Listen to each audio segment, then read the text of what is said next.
obviously, India will weigh in the, you know, uh, love and hate relationship, if I can call it that, that we've had with China for the past few decades. Mr. Kranti, your overall impression of the SCO and how can it become an important forum, just like the BRICS, where India obviously has, pushed for a number of reforms and ideas which have troubled the Americans. One thing is that for past quite a few years, China is focused on presenting itself as a not only a prominent world leader, but also as an alternate to USA.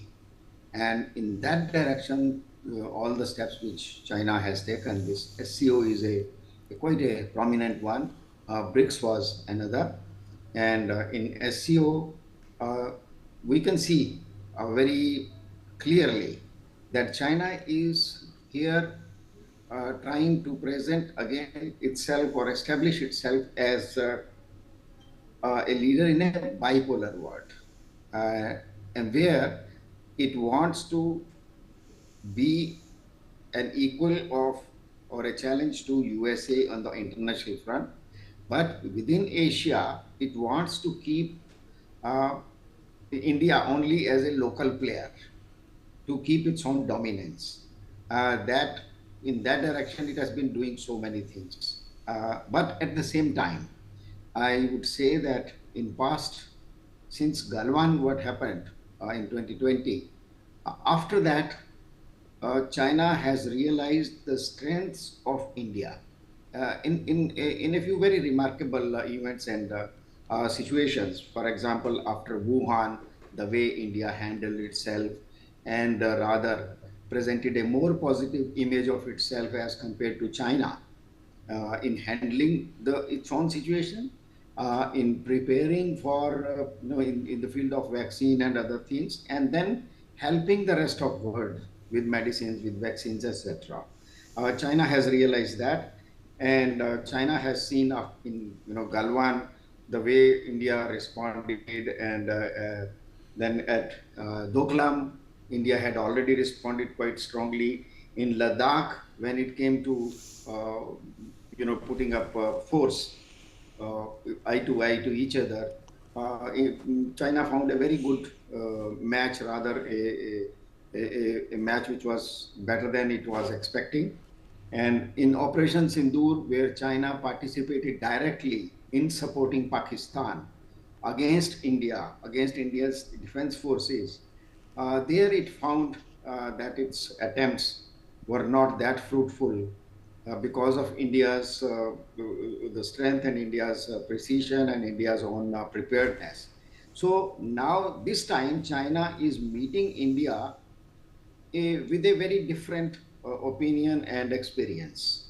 So that is why you see right from morning, you see the tone of President Xi Jinping has been normally Chinese don't look aggressive, but their words are very, very indicative of that they want to dominate, that they are in a stronger position.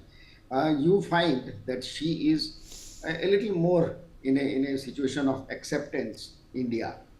So I see that in SEO, China is quite active in establishing itself as a big world leader and alternate to America. You see the composition of states of head they have collected is quite impressive. And let us see what China, how China takes this particular session of SCO forward. Yes, please. All right, let's see how China takes this uh, forum forward. It's always been very, very ambitious. And Andrew, the fact of the matter is that a number of countries like Iran, Pakistan, and Russia are also part of this grouping, which is in a way good for them. It's good to see, considering the fact that Russia and Iran have been relegated and ostracized in the past. This does open up doors for them as well, and it does give China the advantage of doing business with these countries? Uh, yes, and I think two things, again, are important to bear in mind. One of which is we tend to think of the SCO as a gentleman's club, and it's not. It's an arena within which states will pursue their own national interests, and sometimes those interests will collide. Now, the second point I would like to make in that regard is that the decision-making procedures have always within the SCO been consensus. That is, everybody has to more or less agree. Now, China, confronted with India's, one Chinese analyst, by the way, recently referred to India as an internal cancer within the SCO because it doesn't go along with what China wants all the time. So China wants to move away from consensus towards weighted majority voting. And India, of course, will be opposed to that because the whole idea behind that is to marginalize and sideline India to extend the metaphor to excise that particular cancer.